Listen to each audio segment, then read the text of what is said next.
Hello, America. I'm Mark Levin, and this is Life, Liberty, and Levin. Well, the big lie this week is over the federal debt and whether we're going to default, and we're getting an incredible amount of demagogic propaganda from the White House, from the president and his press secretary, as well as the Democrats. And I want to break this down for you because it will determine the state of our economy in the weeks, months, and the years ahead. First of all, we need to look at the Constitution. And if I don't do it with you, nobody will. So let's take a look. Who's responsible for spending and borrowing? Raising taxes. Is it the president? Obviously not. Article 1, Section 8, Clause 1 of the Constitution. Congress shall have power to lay and collect taxes, duties, imposts, and excises, to pay the debts and provide for the common defense and general welfare of the United States. But all duties, imposts, and excises shall be uniform throughout the United States. So it's the first part of that. It is not a suggestion. It is not ambiguous.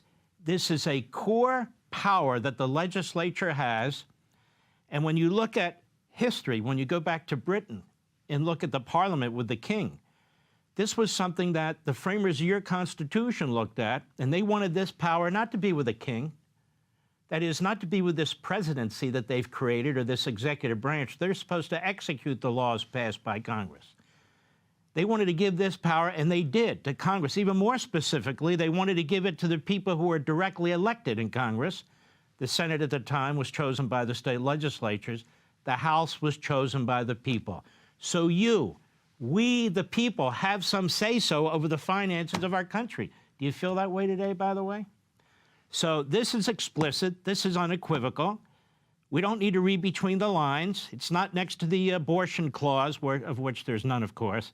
This is a primary core duty of the Congress, and specifically the House of Representatives. Now we look at one of the duties of the executive branch under Article 2. Article 2, Section 3. This part, he shall take care that the laws be faithfully executed, meaning the president. The faithful execution of the laws passed by Congress. He took an oath during his inauguration, Biden did, to uphold the laws, even if you disagree with the laws. But Biden doesn't comprehend this, or he doesn't care. He violates our immigration laws willy-nilly. He violates Title IX willy-nilly. He violates the spending clause willy-nilly when it comes to forgiving $1 trillion in student loans. He thinks he owns the place. He thinks he can do whatever he wants, and so does his party. That's why his party wants to stuff the Supreme Court with more leftists in there so they can do whatever they want to do. That's why his party wants to eliminate the filibuster rule, so if they have a majority of one, they can ram through whatever law they want. That's why his party wants to add Puerto Rico and D.C. as states so they can add 4 more Democrats, and that's why his party wants to change the election laws so they never lose. But even that's not good enough. So, again, Article 2, Section 3, he shall take care that the laws be faithfully executed. So when you put that section together, as the framers did, with Article 1, who's responsible for laying taxes, collecting taxes, spending and borrowing, Congress, it's the job of the President of the United States to protect Congress's role. Now let's look at the 14th Amendment. Mark, what does that have to do with anything? Exactly. Nothing. And yet Joe Biden and his advisors, some of these loony law professors who claim what the Constitution says when they despise it, and I would include among them, in my personal opinion, Lawrence Tribe, they say Section 4 of the 14th Amendment, which was ratified on July 9th, 1868, that the people who ratified that and the people who drafted it intended for the President of the United States to have the power to go around Congress's core function under Article 1. And if he wants to spend, and if he wants to borrow, and if he wants to tax, he's free to do so. Why? Well, here's their argument. It's so preposterous, and yet there it is floating around in the ether. Section 4 of the 14th Amendment. The validity of the public debt of the United States, comma, authorized by law, comma, including debts incurred for payments of pensions and bounties for services in suppressing insurrection or rebellion shall not be questioned. But neither shall the United States nor any state shall assume or pay any debt or obligation incurred in aid of insurrection or rebellion against the United States, or any claim for the loss or emancipation of any slave. But all such debts, obligations, and claims shall be held illegal and void. So what was the point of this section? To clean up the finances of the United States of America and determine, as a general matter, who would be paid and who wouldn't be paid after and as a result of the Civil War. It has nothing to do with the full faith and credit of the United States today. In other words, what they're saying is, look, as a federal government, as a union now, these are the debts we're going to pay in services to suppressing the Confederacy. But we're not going to pay anything, not one plug nickel, in services in support of the Confederacy. That's what it says. And so Joe Biden, being the constitutional expert that he is, and Lawrence Tribe, in my humble opinion, being more wrong than he is ever right about the Constitution, this is the problem with activists who take a hold of our document. Oh, wow. Well, look what I found here in Section 4. So Joe Biden can issue federal bonds, Treasury bonds on his own, and go around the House and the Congress generally. And he can start paying off the debt. He can start doing all kinds of things. Now, this is the Democrat Party's dream. This is their dream. They talk about democracy. They hate democracy, unless, of course, it supports them. They only support elections when they win. They've built this permanent edifice, this massive federal government that really is their federal government. They want to pack the courts so they never lose court decisions. Just think about this.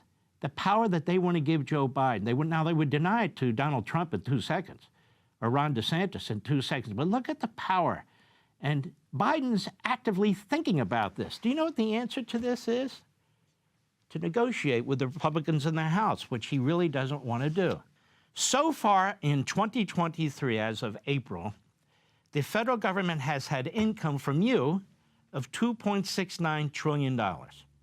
But it has spent so far in that same period $3.61 trillion. That's the problem. In 2023, the national debt, up to now, April, is $31.46 trillion. Trillion dollars.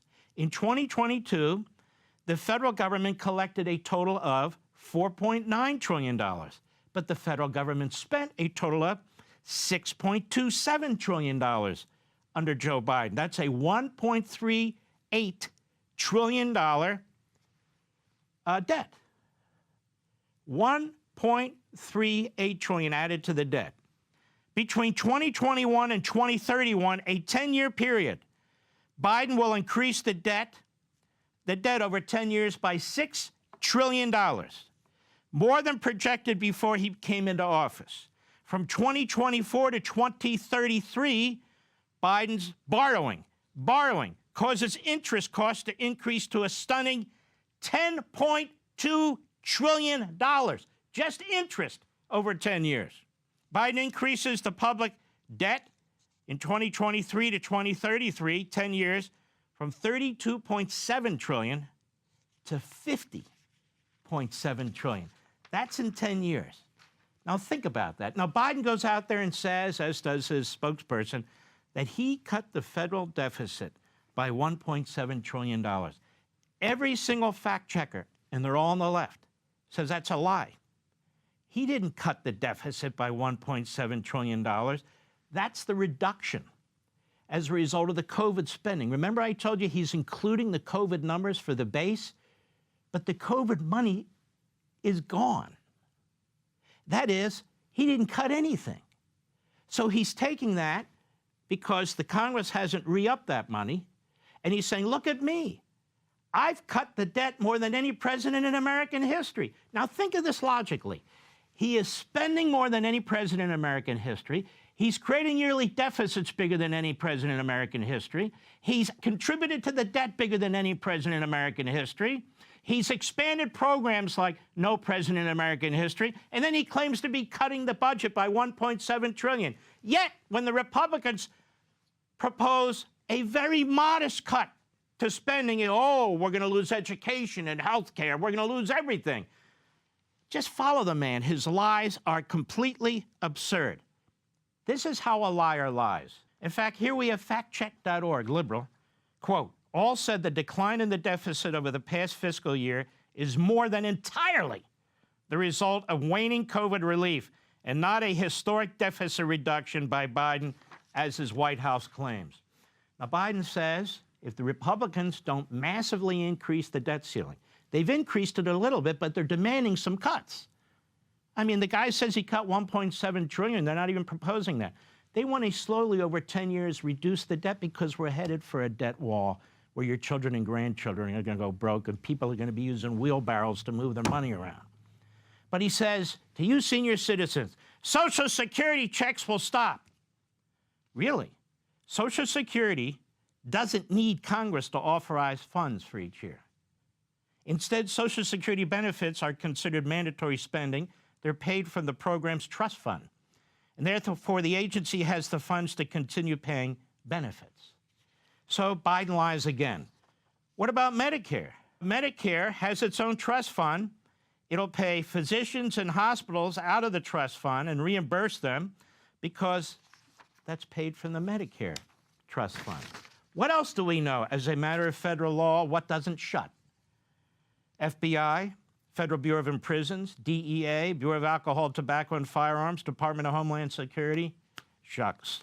Customs and Border Protection, Transportation Security Administration, and Department of Defense. They don't close as a matter of law. Well, where are they getting this money from?